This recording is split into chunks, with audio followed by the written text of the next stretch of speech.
አዎ መሪ በመጀመሪያ ሀገሪቱ መሪ ያላት ወይ ነው ይሄን የሚያመጣው ሀገሪቱ መሪ ያላት ወይ መሪ ካለቆ ሰው መሪ አይፈልግም ባል ያላት ሴት ሌላ ባል አትፈልግም ሙሽማ ነው የምትፈልገው ሚስት ያለው ሰው ሌላ ባል አይፈልግም ሙሽማ ነው የሚፈልገው ሄዶ አመል ካለበት ማለት ነው አመል ከሌለበት ነው ሚስት አለው በቃ ሚስት አለው አሁን እኮ መሪ ስለሌለ ነው ሰው ራሱን እየመራ ነው ያለው ኢህአዴግ የተሸወደ ያለው ደግሞ እዚህ ላይ ነው ደርግም ተሸውዶ አይለስላሴም እኔ ከእግዚአብሔር የተሰጠኝ ነኝ ስዩም እግዚአብሔር ነኝ ይሉ ነበር አይደል በኋላ ሰው ሲነቃ መጀመሪያ እኮ ምኒልክ እኮ ሞተው አልሞቱም ተብሎ በበቅሎ ተገዝቷል እኮ የህዝብ በቅሎዋ እየተጫነች ምኒልክ አሉ እየተባለ ማለት ነው ከዛ ደግሞ ወጣ ስትል ደግሞ ትንሽ ከተሄደ በኋላ ደግሞ እነ መንግስቱ ነው ደግሞ መጡ ሰው እኮ ናቸው ሰው መነሳት ይችላሉ አካሄዱ ትክክል አይደለም የሚል መጣ በኋላ ደርግ መጣ ደርግ ሲመጣ አይለስላሴ ከወደቁ ፀሐይ ትጨልማለች ሁሉ ተብሎ ነበር እኔ እናንተ ላትወለዱ ትችላላችሁ እኔ በእርግጠኝነት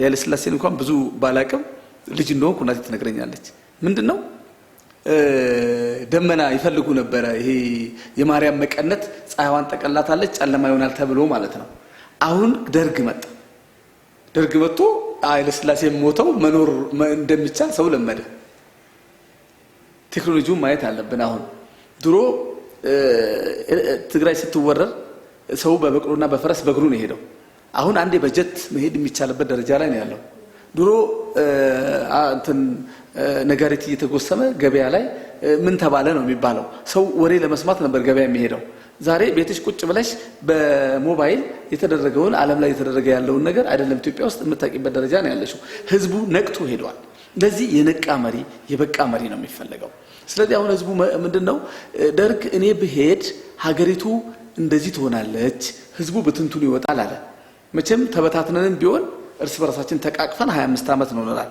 አሁን ኢህአዴግ ምን ይላል እኔ በወርድ ይላል ሀገሪቷ ትበታተናለች ሲጀመር በኢህአዴግ ጥበቃ አይደለም ብቻ ሀገር ያለችው በህዝቡ ችሎታና አንድነት ህዝቡ መለያየትን አይፈልግም ህዝቡ አንድነት ነው የሚፈልገው አሁን ድሮ እዚህ ጋር ተከፋፍሎ እዚህ ጋር እንደዚህ ነው ድንበር ተበጀለታል ማንንም ሰው በድንበሩ የተቀመጠ የለም ኢህአዴግ ከመጣ በኋላ የተጋቡና የተዋለዱ ሰዎች ሪሰርች በሰሩ በርግጠኝነት አንዱ ብሄር ካንዱ ብሄር ተመራርጦ የተጋባ ትውልድ አታገኙ አሁን እናንተ ራሳችሁ እስከዛሬ ተጠያይቃችሁ አጣቁ አማራ ነኝ ጎንደሬ ነኝ ኦሮሞ ነኝ ተባብላችሁ አጣቁ ትውልዱ ያንን አይፈልገው ግን እንቅስቃሴዎች የግድ የአብዮቶች እንቅስቃሴዎች ሲኖሩ የግድ መሪ ከፊት ሆኖ ኃላፊነትን ወስዶ ያስፈልጋል ከዛ አንፃር አሁን ያለው እንቅስቃሴ አለው የለው እንደሚሆንና መራስ ህዝብ ራሱን እየመራ ነው አሁን ያለው ሁለተኛ በስውር ሆኖ የሚመሩ መሪዎች ሊኖሩ ይችላሉ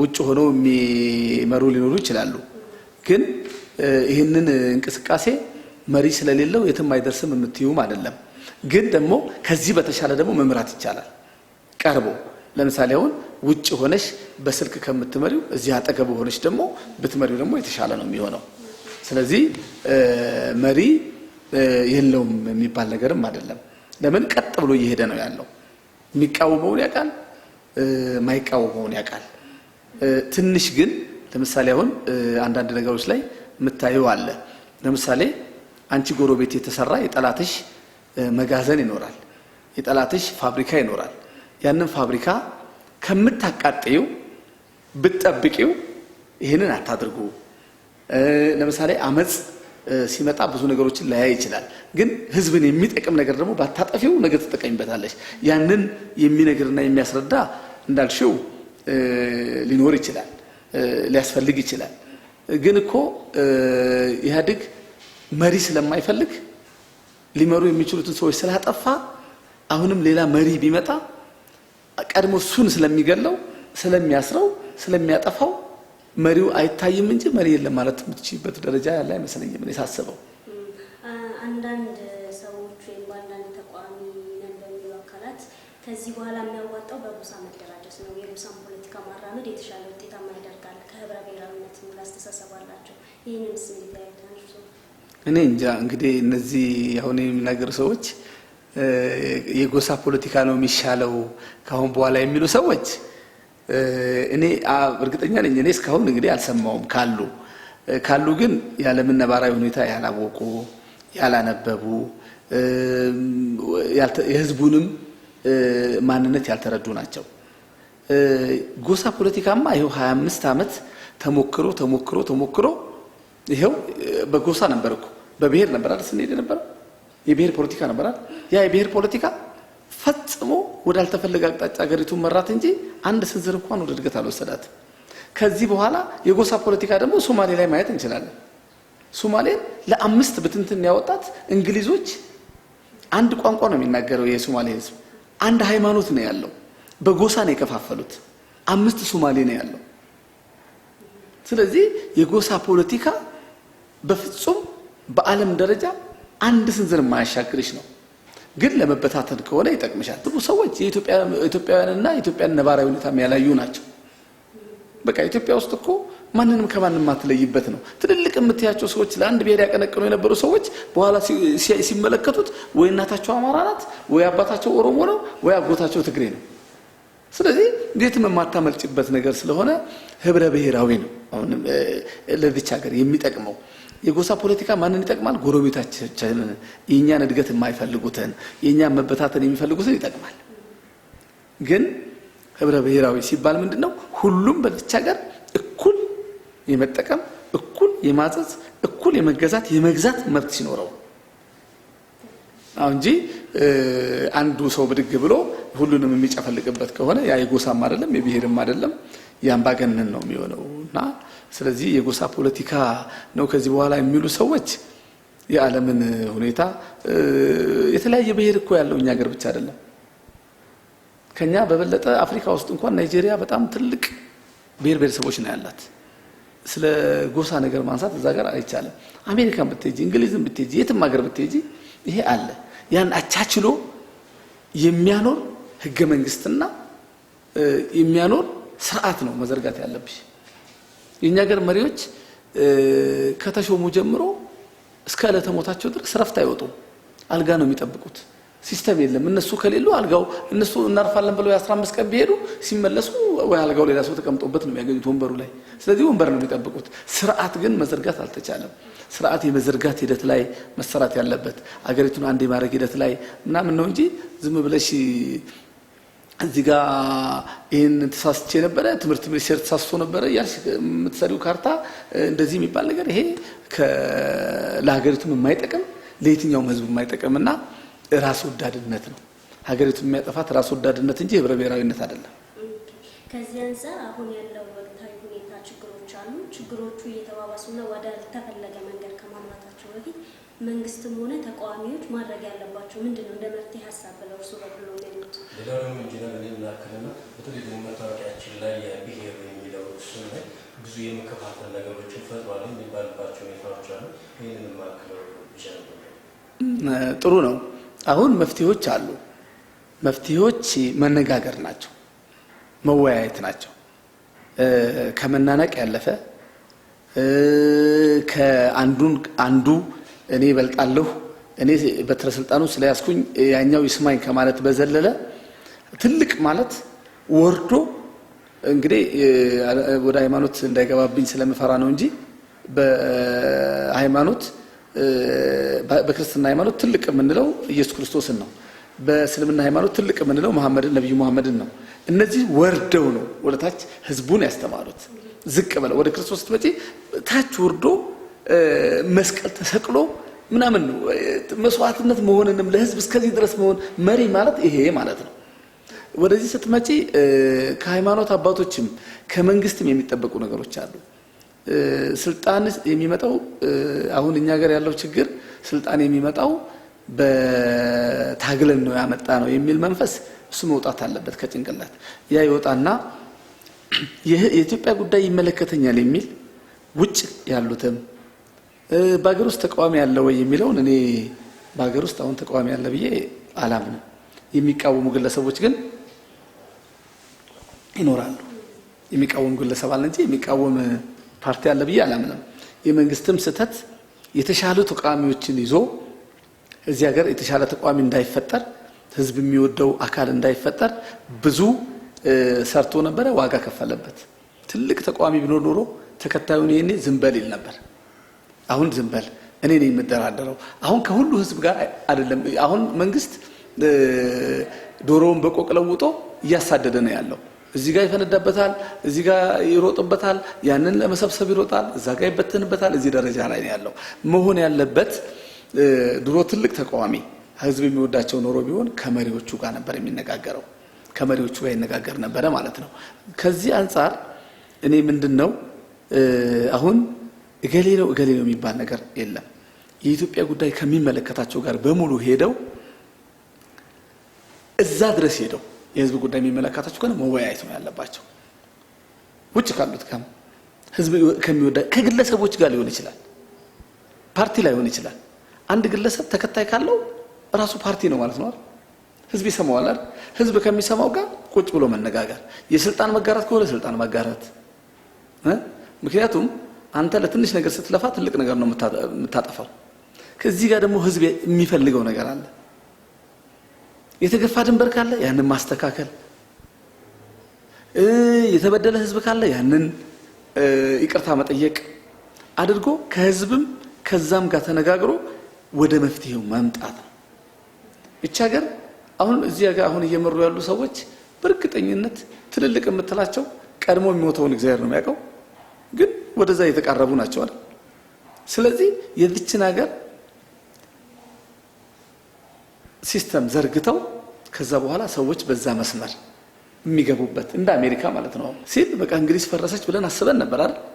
ግን ወዲያው ማታ ሀገራቸውን ሰርተዋት ጧት ሲገቡ የነበረችው እንግሊዝ ነበረች። አንዲት ኮሽታ አልተሰማ። በዛ አይነት ደረጃ ኢትዮጵያን ሀያል አድርጎ ማስቀመጥ ነው። ህዝብ የሚደግፈው ነገር ነው መስራት ያለብህ። በደርግ ጊዜ ወፍጮ ነበረ። ደርግ በቀበሌ አስገድዶ ብር አዋጥቶ ህዝቡን አስገዛ። ለኛ ነበር የሚፈጨው ወፍጮ። ደርግ እንደወደቀ ወፍጮ ነው ህዝብ የነቀለው። ያንን ነቅለው ግን ተሸክመን የሁለት ቀን መንገድ ደግሞ ሄደን እናስፈጭ ነበር። ለምን? ህዝብን አንድ ነገር ከምትሰጨው ያ ነገር በራሱ ፍላጎት መምጣቱን ማሳየት መቻል አለብሽ። እንጃውን ግድብ ገድቢ ድልድይ ብሰሪ ምን ብሰሪ ህዝብ ካልፈለገው ይሄው ፋብሪካዎች 20 ሺህ ሰው የያዙ ፋብሪካዎች አሁን በተራቦች በተቋሚዎች እየወደሙ ነው። ይሄ ማለት ምን ማለት ነው? መጀመሪያ ህዝብን ነው ማሳመን ያለብሽ። የኔ ነው እንዲል ነው ማድረግ ያለብሽ። የኔ ነው የሚል ደግሞ የሱ የሆነው ነገር ስትቀበይለት ነው። ስለዚህ መፍትሄው እኔ የሚመስለኝ ሃይማኖት አባቶች ጋር አለ። የሃይማኖት አባቶች ከመንግስት ተለጣፊነት መውጣት አለባቸው በአስቸኳይ። ያኔ ህዝብ እነሱ ሽማግሌ ይሆናሉ። የሃይማኖት አባት ህዝብ ማያውቀውን ህዝብ ልጅህን ተቆጣ ካለ ያኔ ከሃይማኖት አባትነት ይወጣል፣ አድማጭ ያጣል። ህዝብ ደግሞ ከሃይማኖት ከወጣ አደጋው የከፋ ነው የሚሆነው።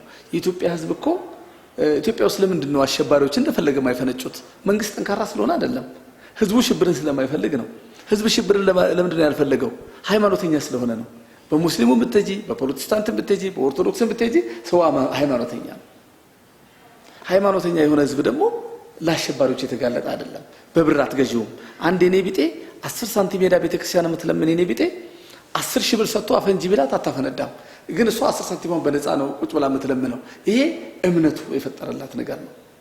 ስለዚህ በዛ ደረጃ መንግስትም እንደ መንግስት እንደ መሪ ዝቅ ብሎ ወርታች ወርዶ ተሸናፊ ነኝ ተሸናፊና አሸናፊ አይደለም።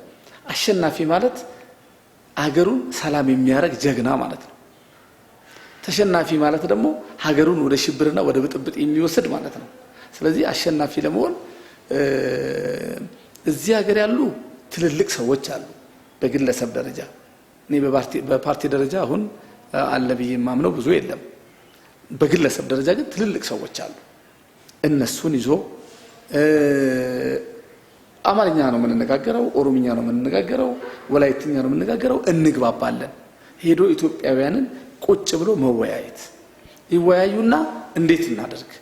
ኢህአዴግ መውረድ አለበት ከተባለ ለመውረድ ምንድነው ቅደም ተከተሉ? በመሰላል ነው የሚወርደው? ደረጃ ሰርተንለት ነው የሚወርደው? ተንሸራቶ ነው የሚወርደው? ይሄ በውይይት የሚፈታ ነው። እዚህ ጋር ግን አቋርጦትና እንደ ጥያቄ የሚነሳ ነገር አለ። አንደኛ አንደኛ በተቋሚ ጎራ ለዚህ በተደጋጋሚ ጊዜ የድርድር የመነጋገር ሀሳቦች ቀርበውለት መንግስት ተቀባይ አይደለም፣ ዘግይቷል የሚል ነገር አለ። ከዛ ውጭ ደግሞ እንደሌላ ጥያቄ ሊነሳ የሚገባው መንግስት ሲህን የማድረግ ቁርጠኝነት አለው ብለው እርስዎ በግሎ ያምናሉ? እሱ ነው ችግሩ። ተቃዋሚው አሁን ጊዜው አልፏል ለመነጋገር የሚለው ለውይይት ጊዜ አልፍ ለመስማማት የሚያልፍ ጊዜ የለም፣ የሚባክን ጊዜ የለም። በ11ኛው ሰዓትም ቢሆን መወያየት ይቻላል። ውይይቱ ምንድነው? ለምሳሌ ሀገር ሳትወድም ልጆች ሳይበተኑ ትናንትና የተለያየ ሀገራትን አይተናል። እዛ ደረጃ ሳይደርስ የመንን እኮ አየናው። ሰላምን እኮ ምን ያህል እንደምትጠቅምሽ የምታውቂያት ሰላምን ስታጫት ነው። በእጅሽ ካለች ያው በእጅ ያዙት ወርቅ እንደ መዳብ ይቆጠራል እንደሚባለው ነው። ስለዚህ ምንድነው ተቃዋሚዎቹ መንግስት ካሁን በፊት ጠይቀነው አልሰማንምና አልተወያየምና ስለዚህ ምን ይሁን ሀገር ትበጥበጥ? ይሄም ኃላፊነት የጎደለው ነው የሚሆነው። ማስወገድ እኮ ውይይቱ እኮ ማስወገድንም ነው እኮ የሚያካትተው።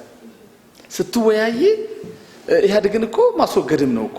በቃ ኢህአዴግ ህዝብ አሁን እኮ ስትወያይ ኢህአዴግ ህዝብ አልፈለገህም የሚል ነገር ሊመጣ ነው አይደል? ኢህአዴግ ይፈልገኛል ሊል ነው አይደል? ስለዚህ ከውይይት በኋላ ወደ ህዝብ ሊመጣ ነው። አሁን ህዝብ ምርጫ ሊሰጠው ነው። ህዝብ አይ ኢህአዴግን አልፈልግም ካለ ህዝብ አልፈልግህም እያለ እፈልግሃለሁ ብሎ ግብግብ አይፈጥርም አይደል? በውይይቱ መሃል ነው። ግን ኢህአዴግን እዛ ሆነን ብንገፈትረው እና ቢሄድ እኛ ባሰብነው መልኩ ይሄድልናል ወይ? ከሄደ ጥሩ፣ ላይሄድ ሊችል ስለሚችል ወደድንም ጠላንም ኢህአዴግም እዛ ድረስ መሄድና መወያየት መቻል አለበት፣ መነጋገር አለበት። አሁን ህዝብን እንደዚህ አድርጌ ውስጤን አጠራለሁ ምንድነው አሁን ኢህአዴግ እያለ ያለው አንድ ጥልቅ ተሐድሶ ምናምን የሚባል ነገር የለም፣ ጥልቅ የለም። ኢህአዴግ 5 ዓመት ቃላት እየቀያየረ ብዙ ለመታደስ ሞክሯል፣ ግን አንድም ጊዜ እድሳት አላገኘም። እውነት ለመናገር ለድርድሩስ መንግስት ይሄ ቁርጠኝነት ይኖራል ብለው በግሎ ያስባሉ? እንግዲህ አሁን ሁለት ነገር ነው ያለው መንግስት አማራጭ፣ ወይ ተቆርጦ መውደቅ ነው ወይ ቁርጥ የመነጋገር ቁርጥ ሐሳብ መምረጥ ነው። ሁለት ነገር ነው ያለው አሁን ለመንግስት። መንግስት ኃላፊነት አለበት። ቅድም ተነጋግረናል። ለማንኛውም ነገር ኃላፊነት አለበት መንበሩን ስለያዘው ማለት ነው። ቁርጥ ሆኖ የማይደራደር ከሆነ ተቆርጦ ይወድቃል፣ ህዝብ ቆርጦ ይጥለዋል። ተቆርጦ ከመውደቅ ደግሞ አስረክቦ ቢሄድ ነው የሚሻለው፣ መሄድም ከሆነ ማለት ነው። ከዚህ አንፃር መንግስት ቁርጠኛም ሆነም አልሆነም ወቅቱ ያስገድደዋል። ህዝብ ለህዝብ የሚያዝን ከሆነ ህዝብን ወዳለሁ የሚል ከሆነ በእርግጠኝነት ነው የምነግርሽ። እኔ ለእንደው ኢህአዴግ አይደለም ይሰማዋል አይሰማውም አላውቅም፣ ይቅርታ። በእርግጠኝነት የምናገረው ኢህአዴግ በደንብ የሚያስብበት ደረጃ ላይ ነው አሁን ቁጭ ማለት ያለበት። በደንብ ቁጭ ብሎ ማሰብ ነው መቻል ያለበት። ለምሳሌ ጣሊያን እኛን ሀገር ስትወር ለምን እንዳሸነፍን ታውቃላችሁ? ሞትን ከነጻነት በታች አድርገን ቆጠርናት። በቃ ነጻነት ይበላይ ሆነች። ምን አሉ እዛ ሄዱ ሰዎች? እኛ ሞተን ቀጣዩ ትውልድ በነጻነት ይኖር። ይሄ ትልቅ አደገኛ አሁን ኢህአዴግ እየመጣበት ያለው ነገር ነው። ሞት አሁን ሰው ነጻነት ያለ ሞት አይገኝም እያለ ነው። በቀደመው በኦሮምኛ ተሰሙ እንደሆነ አላውቅም እንጂ ነጻነት የሚገኘው በሞት ነው አለ ወጣቱ። እኔ ሞቼ ሌላው ነጻ ይሁን ነው። ምንድነው ያደረጉት? የጣሊያን ሰዎች በትልቅ መሳሪያ ሲተኩሱ እኔ ከፊት ለፊት ቆምኩ፣ እኔ ሞታለሁ፣ አንቺ ትከተያለሽ፣ ተሻገር ካንቺ ኋላ ይሆንና ያ መሳሪያ ካለቀበት ሄዶ ያንቀዋል፣ ከዛ ይገለዋል ጣሊያኑን።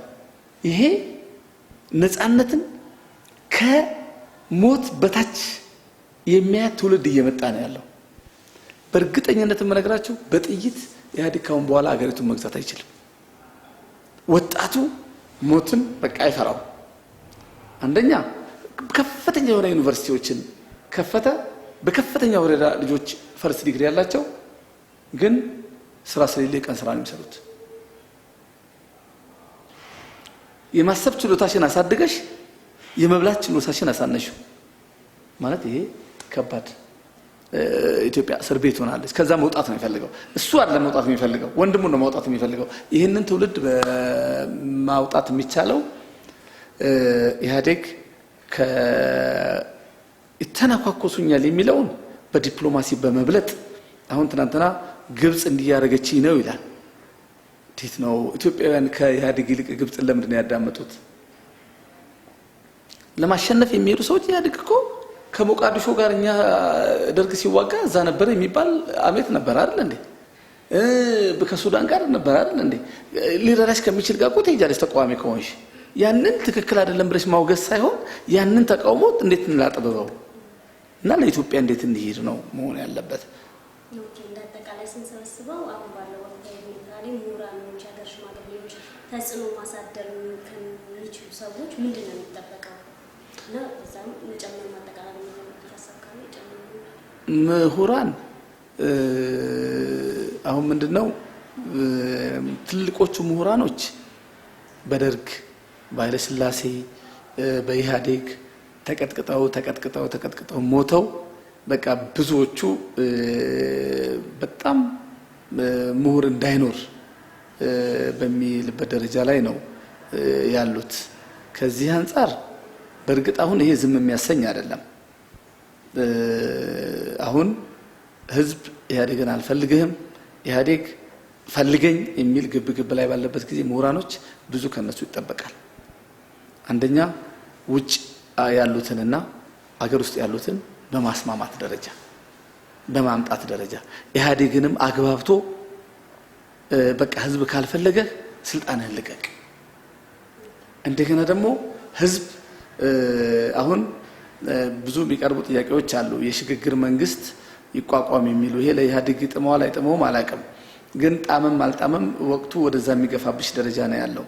አንዳንድ ጊዜ እየመረረሽም የምትጠጪው ነገር አለ። ኢህአዴግ ወደዛም የሚሄድበት ሁኔታዎች ነው ያሉት። ምክንያቱም ለሀገር የሚያስብ ከሆነ ማለት ነው።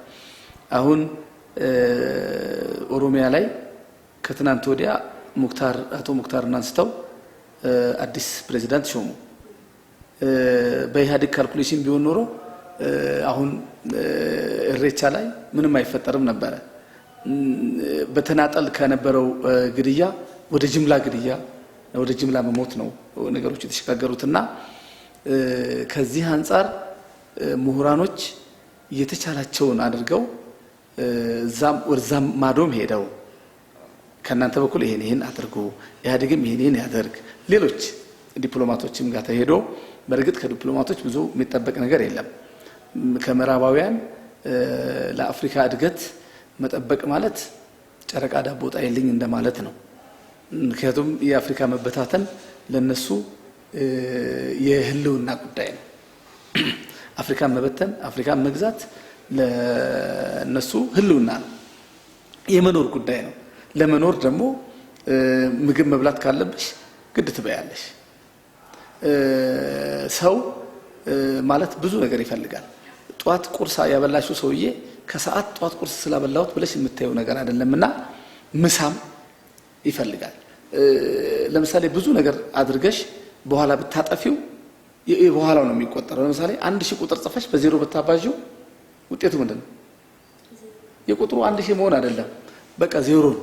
ስለዚህ ኢህአዴግንም በደንብ ተጭነው ቢታሰሩም ቢሞቱም ቢገደሉም ሀገሪቱ ያለችበት በጣም አስጨናቂ ጉዳይ ስለሆነ ለዚህ ጉዳይ ላይ ኢህአዴግ ራሱን እንዳይ ማድረግና እዛም ቦታ ያሉት ደግሞ ከአሁን ካለው ሁኔታ ጫና መፍጠሩ እንዳለ ሆኖ ጥሩ ነው። በተፈጠረው ጫና ደግሞ ለውጥ እንዲመጣ በውይይት ኢህአዴግ ሰዓቱ አልቀቦታል 11ኛ ሰዓት ነው ምናምን የሚለው ማለት አንዳንድ ነገሮችን እኮ ባንክንም ሆነ ቴሌኮሙኒኬሽንም ሆነ የጦር ኃይሉንም ሆነ እኮ በስርዓት መረካከብ እኮ ጥሩ ነው። ኢህአዴግ አሁን ቀደም ስላሰረ ዛሬ እሱን ለማሰር ከመሄድ ይልቅ አንዳንድ ዋስትናንም ሰጥቶ ኢህአዴግ ስልጣኑን እንዲለቅ ማድረግ የተሻለ ለሀገራችን ይጠቅማል። ይሄ የኔ አመለካከት ነው። እናመሰግናለን። ጄኔራል ዘለቀ እዚህ ወቅታዊ ጉዳዮች ላይ የኔታ ስቱዲዮ መጥተው ቃለ ምልልስ ስለሰጡን ከልብ አድርገን ነው የምናመሰግነው። ደስ የሚል ጊዜ እንመኛለን። እሺ፣ አመሰግናለሁ። እግዚአብሔር ይስጥልኝ።